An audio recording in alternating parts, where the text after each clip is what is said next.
Siyanamkela Avalanche of Grace, igama lam ndithenjiwe. Molweni, sizawufunda incwadi kaYeremiya we-11 namhlanje. Singxamile ke loo, ngoba kudala singasayifundi laa ncwadi, kanti ininzi into ekulaa ncwadi esizayifunda nesiyifundayo yokuba uThixo akafuni sikhonze izithixo, ufuna sikhonze yena yedwa. He is a jealous God, ufuna sihlale siyazi loo nto. AmaIsrayeli ngoku alibele into yoba akhutshwa eyiphutha nguYehova. Sebebona uba uBhali ngoku ngoyena Thixo wabo. Loo nto leyo ayimkholisi ke uYehova, ayimphathanga kakuhle. And naye njengoba enguThixo luthando nje, naye uyadikwa, enough, ufed up into abayenzayo. Nathi singabokulibala uYehova phapho avela nathi khona, athi netha sisuse endaweni enzima, sithi sawuba kwindawo yobanzi simlibale, singamlibali. Usuka kwivesi yokuqala uyotsho kwivesi yesibhozo, uthetha ngomnqophiso wamaIsrayeli, ukungathembeki emnqophisweni uza nesohlwayo. Xa singathembekanga kumnqophiso, kwi-covenant, sikhona isohlwayo esizayo kuthi.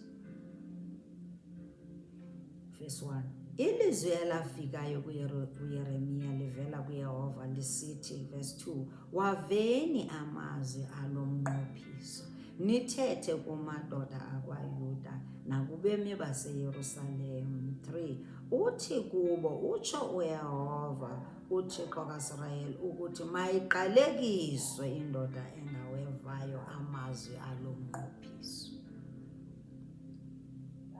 Verse 4, endawuwisela umthetho ngawo oyihla, mhla ndabakhuphayo ezweni laseYiphutha, ezikweni lesinyithi, ndathi liphulaphuleni ilizwi lam, nenze ngako konke endiniwisela umthetho ngako, noba ngabantu bam, mna ndibe nguThixo wenu. Naliya ilizwi elizovuselela mna nam, into yoba singalibali ukugcina iminqophiso kaYehova, singalibali ukuthobela imithetho yakhe ayibekileyo, ngoba uthi xa siyithobela imithetho yakhe uyaba nguThixo wethu, nathi sibe ngabantwana bakhe. Singayilibali loo nto. Verse 5, ukuze ndimise isifungo endasifungela oyihlo, ukuba ndibanike ilizwe elibaleka amasi nobusi, njengoko kunjalo namhlanje, ngoba bahlala kulo elaa lizwe. He is a promise keeper. Esasithembiso wayesenzayo kubo kootata komkhulu babo, basusa kwabo from eyiphutha, usasigcinela nangoku. Sebehleli kwelaa lizwe ngoku, sekuhlala abantwana babo, abootata babo abanye babhubhela entlango. Usabaxelela ke ngoku abantwana ukuthi nena esi sithembiso ndasenza kudala nabazali benu, ndathi mabakhonze mna, ndizawuba nguThixo wabo, bona bazawuba ngabantu bam. Uyabathanda uYehova aba bantu, wayebathanda. Ilikhozi amaIsrayeli wayewathanda. Uthanda bani ke ngoku? Oloo maIsrayeli angubani? Ndim nam.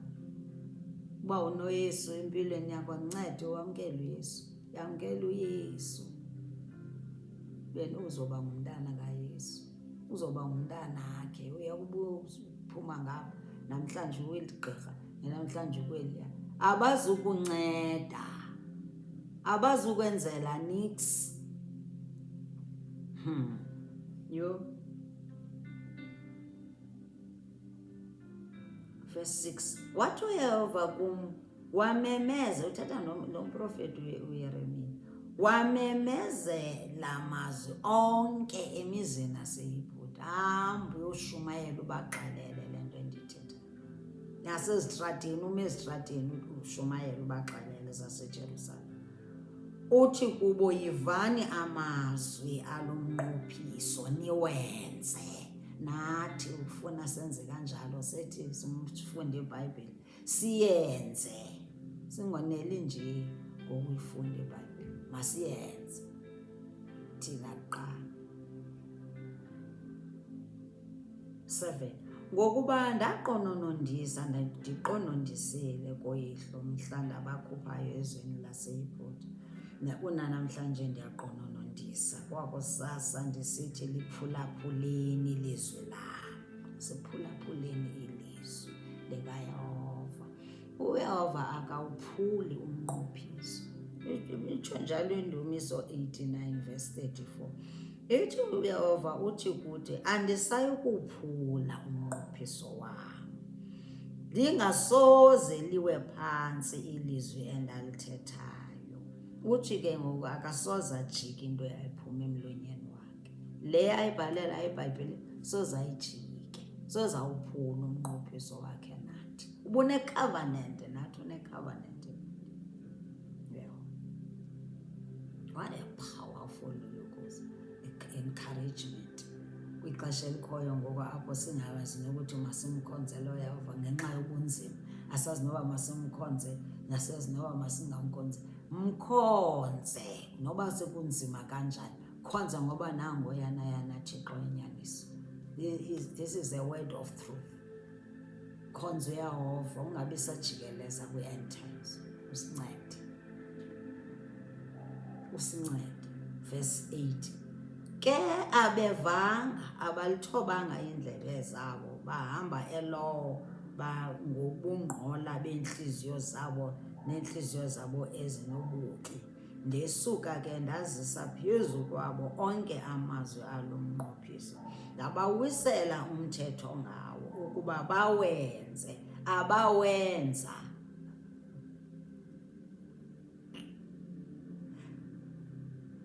Verse 9. Masiqale ke ngoku kuverse 9.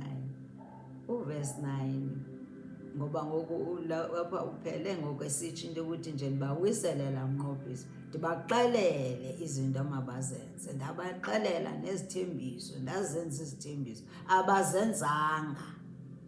Ngoku ke ngoku kuzawubakho iziphumo ke, there are consequences.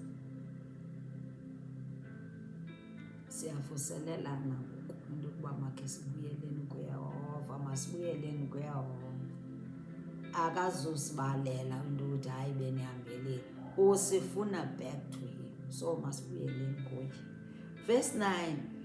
uYehova wathi kum, kufunyenwe iyelenqe phakathi kwamadoda akwaYuda naphakathi kwabemi baseYerusalem. Uyamxelela ngokuthi kukho iyelenqe bafuna ukubulala wena Yeremia. Nawe hlalela loo nto kuYehova, into yokuthi uzokuxelela izinto ongekho omnye umntu axelele zona. Hlala kuye, uzokuxelela ukuthi kukho iintshaba ezikulindeleyo, wena hlala kum ungasuki.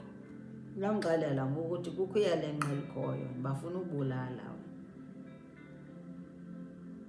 Verse 10. Uthi babuyele kuzo izenzo ezigwenxa zoyise bamandulo, ababengavumi ukuweva amazwi ami. Abasuka bona balandela Thixo bambi ukuze babakhonze indlu kaIsrayeli nendlu kaYuda. Zawaphula umnqophiso wam endawenza noyise.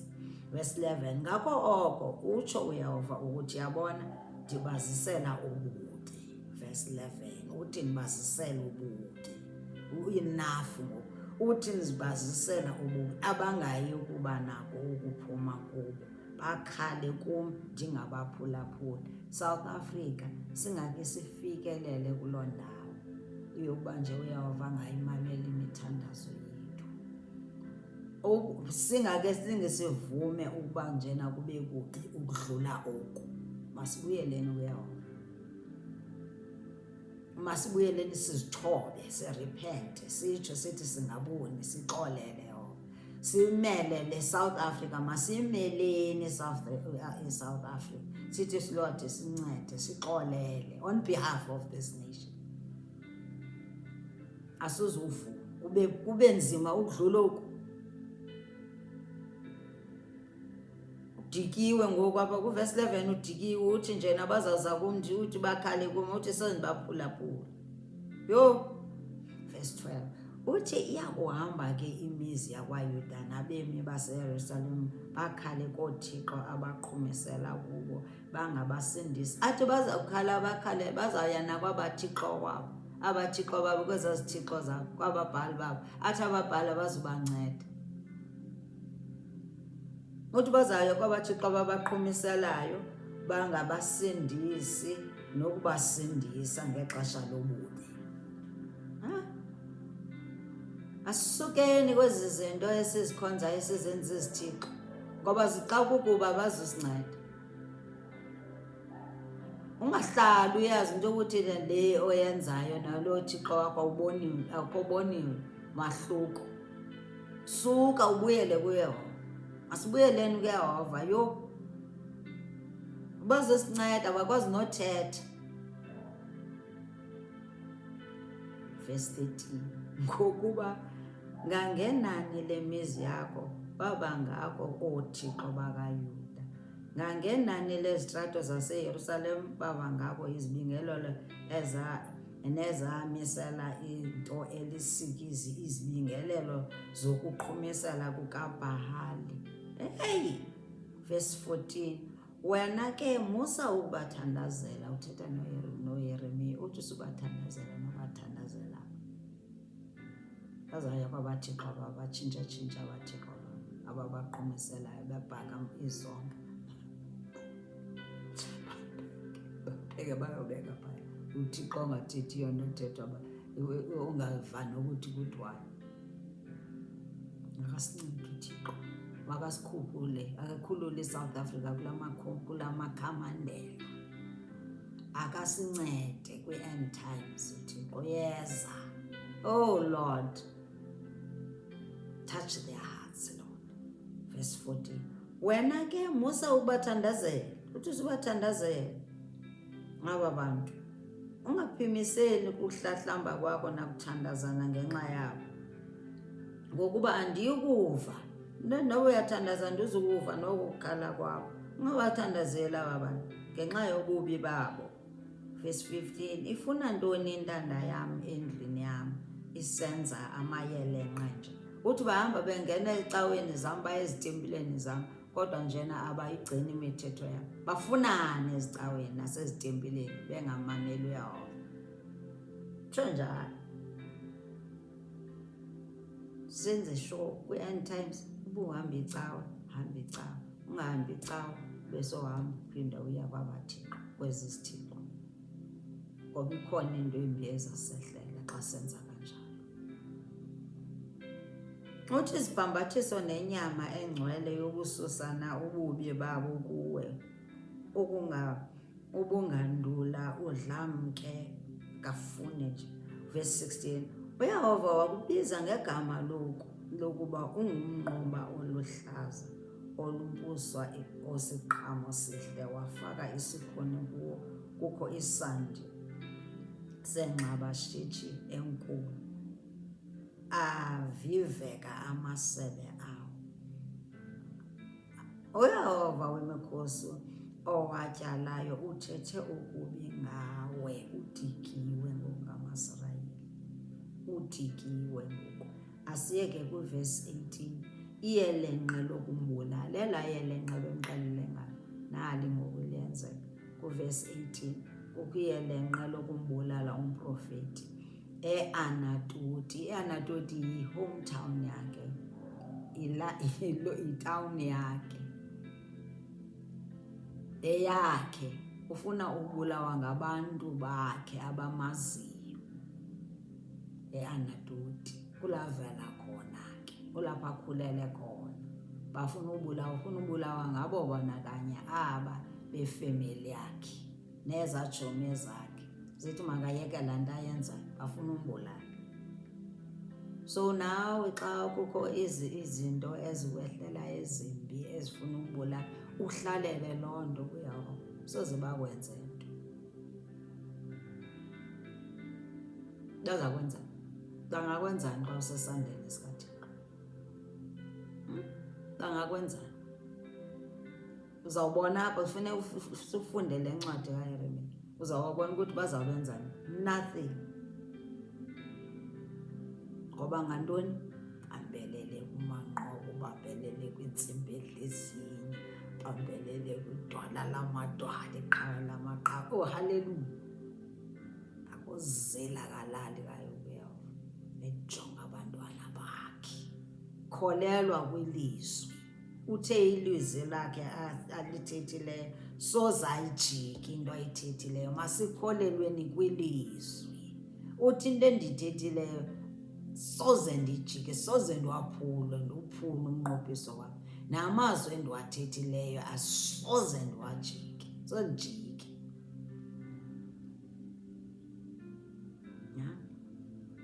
Psalm 89 verse 34. Uthi soze liwe phantsi ilizwi endilithethileyo. Soze liza kwenzeka. Ke kaloku uYehova wandazisa ndazi, waza wandibonisa oko iintlondi zabo. Uvesi 18 lo. Uthi uYehova wandibonisa, wandazisa, wandibonisa ukuthi naba abantu bafuna ukubulala. Verse 19. Ndaba njengemvana embuna esiwa ekuxhelweni, bendingazi ukuba bacebe icebo ngam, besithi masionakalise umthi kunye neziqhamo zawo, masimnqumle ezweni labaphilileyo. Uthi bengayazi loo nto leyo. Uthi bengayazi loo nto leyo, mina uthi sebenijongile nje, banijongele ukumbulala. Ifemeli yakhe lingabe sakhunjula igama. Uthi izwi lam bafuna nje ukutshabalalisa igama lam lingakhunjuli. Uthi bengayazi loo nto leyo, kodwa uYehova ungixelele. Haleluya! Funeka uhlale kuYehova uzokuxelela zonke izinto. Vuseleleka kaYeremia. Vuselelile mna. Vuselele ndifumene kule ncwadi. Verse 20. Yehova wemikhosi. Uyarespond. Uthi Yehova wemikhosi, ugwebayo ugweba ngobulungisa, uzicikidayo izintso nentliziyo. Mandiyibone impindezelo yakho kuwo, ngokuba ndiyityhilile kuwe imbambano yam nabo. Uthi ke ngoku mandiyibone, ndiphindezelele kwaba bantu. Because you are a God of vengeance. Phindezela. Akufuneki siziphindezelele thina. uRomans 12 verse 19 uthini kum nawe? Uthi mayela nenkosi ke khonzani, mayela nethemba vuyani. Verse 19. Verse 19. Uthi musani ukuziphindezelela zintana, yikhweleleni inqulu, kuba kubhaliwe kwathiwa impindezelo yeyam, kuba ndiyakubuyekeza mna, itsho inkosi. Is a God of vengeance. Akafuni siziphindezelele noba kubuhlungu kanjani na, noba bathini ngawe, kufuneka wena ungafuni ukuziphindezelela, ungabafaki nasentliziyweni, ungafaki ububi kuwe. Uthi nje hayi soze ndibaxolele ndade ndiyofa, uzawugula wena. Suzigulisa. Impindezelo kaYehova, ungaziphindezeleli, suziphindezelela. Yiba noxolo, ubaxolele. Ithi iBhayibhile ithi masizithandazele iintshaba zethu.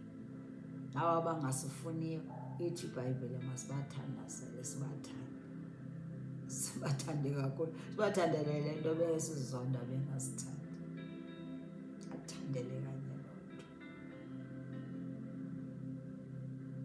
nto. Uthi uphindezelela.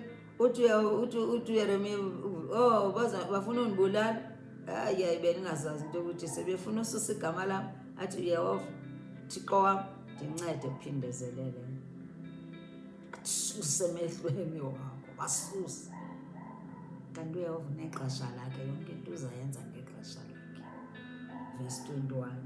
Ngako oko ke utsho uyehova ngamadoda ase-Anatoti awungxameleyo umphefumlo wakho esithi, uze ungaprofethi egameni likayehova ukuze ungafi ngezandla zethu. Yabo, uthi nje abafuni ukuba makathini aprofete iziprofeto ezinyani ezivela kuYeremiya. Abafuni inyani. Ixesha elikhoyo abantu abayifuni inyani. Xa usithi kubo usanukhonza izithixo nezoda, awusathandeki. Bathi nje uze ungazi uzoprofeta egameni kaYehova bakuthi. Uzawufa ngezandla ezithi wena. Uthi wena, bathi wena uzilungele. Zobulala wena. Verse 22. Ngako oko utsho uyehova wemikhosi ukuthi, yabona, ndiza kuwavelela to come nice ke wethu. Big time. Amadoda ayakufa ngexhela. Athi la madoda azawufa ngexhela. Athonyana babo neentombi zabo ziyakufa yindlala. Ngoba kaloku bona basho ukuthi balwa noYeremiya, kanti balwa noYehova. Tshaba zabo xa usenza umsebenzi kaYehova zicinga zilwa nawe, zizonda wena, kanti zizonda uYehova, zilwa noYehova. Uzawuthini ke? Uza kuyenza yenzayo. Nawe bebaxelela bathi bazawufa ngamaxhela. Abantwana babo, iintombi zabo zizawufa yindlala. Verse 23. Akuyi kubakho masalela kubo ngokuba ndiwawisele, ndizawazisela ububi amadoda ase-Anatoti. Umnyaka wokuvelelwa kwawo. Utsho ndizawazisela ububi amadoda ase-Anatoti. Umnyaka wokuvelelwa kwawo. Izokhuthaza wena ukuthi suwuyeka umsebenzi kaThixo wenzayo ngenxa yabantu. Suwuyeka, uyela kuwo. Naba bantu iicawe zabo zamosheka ngexesha lantoni le-COVID. Yenza sure ukuthi uyabuyela kuYehova. Ungavumeli mntu oza kudiscourage, ozathi hayi umdala. Aba bantu abadala abaqala iicawe. Ungavumi any discouragement ethi wena hayi umdala usoze suba savula cawe ngoba umdala. Yenza le nto ekholosa umphefumlo wakho, le efakwe nguYehova entliziyweni yakho. KuYehova le njengoba sewuthanda ufuna uvula icawe nje, nantoni ofuna uyenza uyazi ukuthi nje is your God oyifake lapha entliziyweni yakho. Ungamamela abantu, obey God, uhlukane nabantu. Ngoba ukumamela abantu it's a sin. Wena mamela uYehova uThixo wakho, uza kulwela. Wena mntu othukwayo imihla nezolo, uYehova umile ngecala lakho. Futhi uzawuphila nganaphakade uYehova. AwunguThixo nje, akasosithixo kaloku uYehova. Uyophila ngoYehova all the days of our lives. Uzawuba nawe. Tshilo sisithembiso sakhe. Wathi kodwa ube sekupheleni komhlaba. Ndinani? Thando lwakhe lumthixo luthanjwe, uThixo nenceba ezipheli, iinceba zakhe zinengaphakade. God bless you. We love you. Jesus loves you more. Kafuni nix nawe. Kafuni nix.